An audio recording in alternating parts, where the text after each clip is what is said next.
All right, so picture this. You're coming in for a landing, looking out the window, you see the people down there, they look so tiny, and then suddenly the plane, it like jerks back up into the air.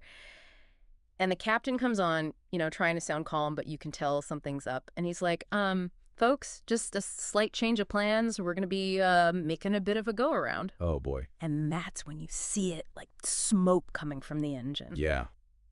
I don't know about you, but I immediately start thinking about, those massive fire trucks they have at airports? Right. I always wonder if they're going to come racing out with those giant hoses and foam and everything. It's interesting you say that because while those fire trucks are definitely impressive, the main thing those airport firefighters are worried about, it's actually not putting out the fire first. Their top priority is saving lives, which means sometimes they even have to focus on, getting everyone off the plane safely before they can even think about fighting the fire. Wow. See, that's kind of the opposite of what I would have thought. Yeah. I mean, you see a giant burning plane, you'd think, put the fire out. But it makes sense that saving lives comes first. Yeah. It's all about this idea of the what they call the golden time. Okay. Those first few minutes after, some kind of incident happens, they're absolutely crucial. Yeah. And this handbook, it actually quotes the International Civil Aviation Organization, ICAO, and they say that the main goal of an airport rescue and firefighting service, RFFS, they call it, is to save lives. That's it. Wow. Putting out the fire is important, of course, but it comes after making sure everyone is out of harm's way. Yeah. That makes a lot of sense when you put it like that. Still, it's a pretty intense thing to think about. Every second counts in those situations. So how do those firefighters even prepare for something like that? It's got to be, like, next level training. Oh, absolutely. We're not talking superhero school or anything, Okay. but they go through rigorous physical and medical assessments. Like, we're talking Olympic athlete level here. Wow. And the handbook, it actually lists a whole bunch of medical conditions that could be a problem for a firefighter, so they've really got to be in top shape to handle the intensity of the job. So yeah, definitely no couch potatoes allowed if you want to be an airport firefighter. Right. But what about the training itself? How do they even start preparing for something as crazy and unpredictable as a plane crash? Well, they do these super detailed simulations called task and resource analysis, TRA for short. Basically, you've got all these experts sitting around a table, and they map out every possible thing that could go wrong, Oh, wow. right down to how many firefighters are needed for each scenario. So it's like a giant what if game, but with, real lives on the line. Exactly. Yeah. And the handbook actually talks about this really interesting TRA simulation they did. Involved an A330 aircraft. Okay. And what they found was that even little things, like whether they had enough crew commanders on hand, could make a huge difference. Oh, wow. Turns out they didn't have enough during that simulation, which meant those breathing apparatus teams, the BA teams, Right. they were delayed getting into the aircraft. Yeah. And if that had been a real situation, that delay, it could have been really bad. Yeah. That's a scary thought. So it really highlights just how important it is to have those leaders in place. Absolutely. But it's not just about the people, Mhm. It's also about having the right gear. Yeah. We're talking high-tech vehicles designed to go fast, go off-road, because you never know where on the airfield something's going to happen and carry a whole lot of, well, fire-stopping stuff. So not your average fire truck then? Nope. Are we talking about those monster trucks of fire engines you see out on the airfield? Exactly. The handbook talks about a bunch of different types, but one they mention is the 6x6 configuration. It's bison. It's like the SUV of fire trucks. Yeah. It can handle just about anything. Wow. And get this, some of them even have those proximity suits. Proximity suits. Those sound intense. Are those the ones that let firefighters walk right into the fire? Yeah, they're designed to withstand some serious heat. Wow. But the handbook does say that even with those suits, there are limits to what they can handle. Right. It's a good reminder that these firefighters, even with all this high-tech gear, they're still putting themselves in incredibly dangerous situations to keep us safe. Okay, so we've got athlete level fitness, strategic thinking, and these vehicles straight out of sci-fi movie. Right. But I have a feeling there's even more to airport firefighting than meets the eye, right? Oh, you have no idea. There's so much more to it than just fires. It's kind of mind-blowing when you think about all the things they have to be ready for. So what else is there besides, actual fires? Well, remember how we were talking about those support vehicles earlier? Yeah. They're super important in all kinds of situations. Okay, so, What kind of support vehicles are we talking about? What makes them so special? One that really stands out in this handbook is the Mass Casualty Incident Trailer. They call it an MCI trailer for short. MCI, okay. And since, saving lives is the top priority, they have to be prepared if something really big happens. So it's kind of like a mobile hospital all set up to treat a lot of people right there on the airfield. Exactly. And it's not just like they threw some random bandages and stuff in there. The handbook, it actually talks about how they figure out what medical equipment needs to be on that trailer based on what kind of planes are using the airport. Wow, that's incredible. They really have thought of everything, huh? Yep. Makes you realize how complex all of this really is.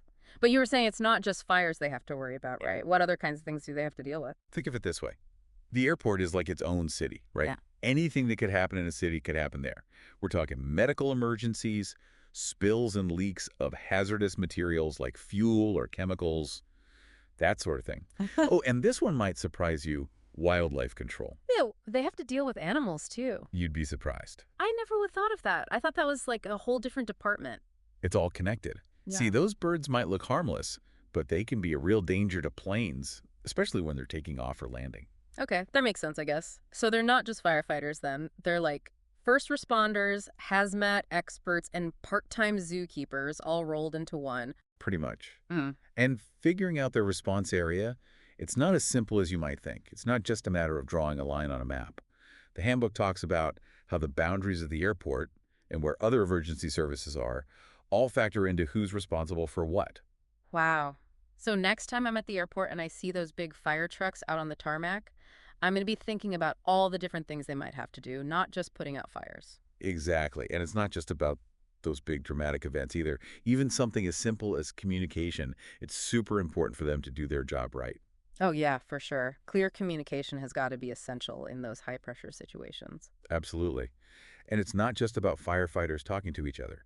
They need to be in constant contact with, like, air traffic control, other emergency services, even the pilots and crew on the plane that's involved. Wow, so it's like this giant, complicated dance they're doing with everybody playing their part. How do they even manage all that communication when things get crazy?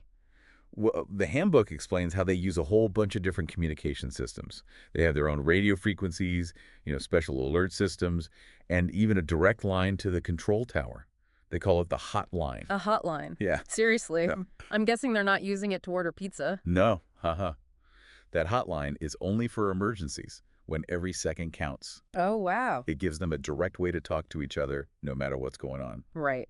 Okay, that makes sense. But it sounds like it's more than just radios and hotlines, right? I think the handbook also mentions something about light gun signals. What's that all about? Oh yeah, the light gun. It sounds kind of old school, but it's still really useful out on the airfield, like when radio communication isn't working right or it's just too noisy. So it's like what, semaphore flags but with lights? Pretty much. Yeah. Different colored lights send different messages. It's like visual Morse code for the airport. Hmm. The handbook stresses that these firefighters, they need to know all these different ways to communicate. And they're Wow. always training to make sure they're up to date on the procedures. It's kind of wild how much specialized knowledge goes into a job that honestly most people never even think about. But I'm guessing communication is just one piece of the puzzle, right? The handbook also talked about how important it is to have like really clear procedures in place. Oh yeah, absolutely. They have these things called standard operating procedures, SOPs for short. They're like the rule book for everything. Okay, so the SOPs, those are basically the playbook for any situation they might encounter. Yep. Everything from routine maintenance to responding to a major emergency, it's all laid out in the SOPs. The handbook, it really emphasizes that those SOPs have to be super thorough, cover every possible scenario. But how do they know if their procedures actually work? I mean, I would think they would have to like actually practice, right? To make sure everyone's ready for a real emergency. Exactly. They do a ton of training exercises. Oh, wow. The handbook talks about all kinds, from tabletop exercises, that's where they basically talk through a scenario, to full-blown live drills, where they basically stage a disaster to see how everyone reacts. So they're out there like setting up fake disasters to see how their teams handle it. That's intense. It is intense, and it's not like Yeah. they just wing it either. The handbook actually has a whole checklist for planning these drills. Everything from like coming up with a scenario Yeah. to making sure the people who are observing, they know what to look for. Okay, so let's break down that checklist a little bit. What are some of the things they focus on when they're planning one of these airport firefighting exercises? Well, The most important thing is to make it realistic. Right. It needs to be challenging enough to really test their abilities, Yeah. but it also needs to be something that could actually happen. So no alien invasions or anything? Huh, probably not. But they do consider a whole range of potential problems from like engine fires and runaway overruns to hazmat spills and even plane evacuations. Hmm. They have to be ready for anything. That's a pretty impressive list. Okay, so once they've decided on the scenario, what's next? Next, they figure out who needs to be involved. It could be firefighters, air traffic control, airport staff, even people from outside agencies like the local fire department or paramedics. So it's a real team effort. They want to involve everyone who would be there in a real emergency. Exactly. Then they create a really specific timeline of how the whole thing will play out from the moment the alarm goes off to the final debriefing at the end. So it's like they're choreographing a big, complicated dance, but instead of music and costumes, they're using fire trucks and emergency procedures. That's a great way to put it. And the handbook also mentions how important it is for them to have observers who carefully watch everything that happens and take notes on what goes well and what could be improved. So they're constantly learning and getting better based on these practice drills. Absolutely. And that training, it covers a whole lot of stuff. We're talking about learning the ins and outs of different types of airplanes, how to handle hazardous materials safely, the whole 9 yards. Okay, aircraft familiarization, what's that all about? Well, you can't put out a fire on a plane if you don't know your way around it, Oh, right? dear. They have to be really familiar with all the different types of aircraft that use the airport, how they're laid out, even what materials they're made of. So it's not just about spraying water on flames. They really have to understand the specific challenges and dangers of each plane. Exactly. In fact, the handbook even suggests that airports should work with airlines to give firefighters a chance to actually train inside real airplanes. Oh, really? It's all about making the training as realistic as possible. That's amazing. It sounds like the airlines are really invested in keeping the passengers safe, even in those worst-case scenarios. Absolutely. And it goes beyond just the layout, too.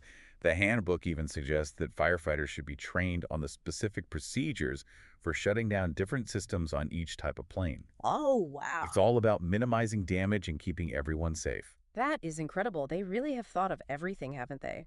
You also mentioned something earlier about hazardous materials training. What does that involve? Well, airports deal with a lot of potentially dangerous stuff, from jet fuel to those super strong cleaning chemicals. Yeah, that's true. I never really thought about it that way. Yeah, these firefighters have to be prepared to handle spills, leaks, even fires involving these materials. So it's not just about putting out the fire, they also need to know how to handle whatever caused it in the first place. Exactly. The handbook's really clear on this point. They need the right training and the right equipment to deal with these situations safely. Like, they need to know how to identify what the material is, how to contain it, how to decontaminate the area. So on top of everything else, they're AZMAT specialists too. Pretty much. And the handbook even gives guidance on what kind of protective gear they need depending on what they're dealing with. This is incredible. It's like these airport firefighters are prepared for anything and everything. They really are. And we're still just scratching the surface here. The handbook talks about how some airports require even more specialized training, like water rescue for airports that are near lakes or oceans, and how to handle emergencies in really bad weather when visibility is low. Water rescue. That sounds more like something for the Coast Guard. Right. But you'd be surprised how many airports are located near water. They need to be prepared in case something happens during takeoff or landing and a plane ends up in the water. Right, of course. Okay, so they're constantly learning new skills and adding to their expertise to be ready for any challenge, no matter how unexpected it might be. But with all this training and specialized equipment, I mean, it must cost a fortune to keep an airport fire department up and running. You're telling me. The handbook even dedicates a whole section to financial management. Okay, let's talk money then. What are some of the things they have to think about when it comes to paying for all of this? Well, for starters, they need a really detailed budget, right? Right. And it has to cover all their expenses. Salaries, training costs, vehicle maintenance, buying new equipment, you name it. So it's a lot more than just buying those big fancy fire trucks. Right. They've got to keep those trucks running, make sure everyone's trained, and make sure all the equipment is in good shape. Exactly. And the handbook stresses that they have to think long term. Hmm. They need a plan for replacing those vehicles and equipment as they get older, and that can get really expensive. So it's a balancing act, making sure they have the resources they need right now, but also planning for the future. Absolutely. And of course, they have to be prepared for those unexpected costs. Mm-hmm. Like if something breaks or gets damaged in an accident, Right, yeah. things happen. So they're like financial wizards too, juggling all these different costs and trying to make sure they can still do their jobs effectively. Something like that. Yeah, It's not just about managing the money they have, but also about making sure they're spending it wisely. right. Making sure they get a good deal. Exactly. So the handbook, it talks about how important it is to have really clear specifications Yeah. when they're buying new equipment or supplies. Oh. They don't just go for the cheapest option. They take the time to figure out what they really need, and then they find the best value. So they're expert negotiators too. Right. Hera, it's amazing. It's like a whole other world behind the scenes of airport firefighting that we never even think about. It really is. It's not just about getting the best deals, though, right? Right. They've got to think bigger picture, too. Oh, yeah. Like, what happens if there's some kind of huge power outage or a natural disaster? Exactly. They've got to be ready for everything. Right. And that's where the business contingency plan comes in. Okay, so the business contingency plan, what's Yeah. the main idea there? So it's all about making sure those really important services keep working no matter what else is going on. Okay. We're talking the fire station, their communication systems, even their water supply. Wow. They need backup plans for everything. So they're thinking about, like, those worst-case scenarios, right? Absolutely. The what-ifs that most of us would never even dream of. Exactly. Yeah. It goes beyond the physical stuff, too. Okay. They need backups for their equipment, fire trucks, rescue tools, the whole shebang. Wow. They even have to think about having enough spare parts. It's like they're preparing for a Hollywood disaster movie.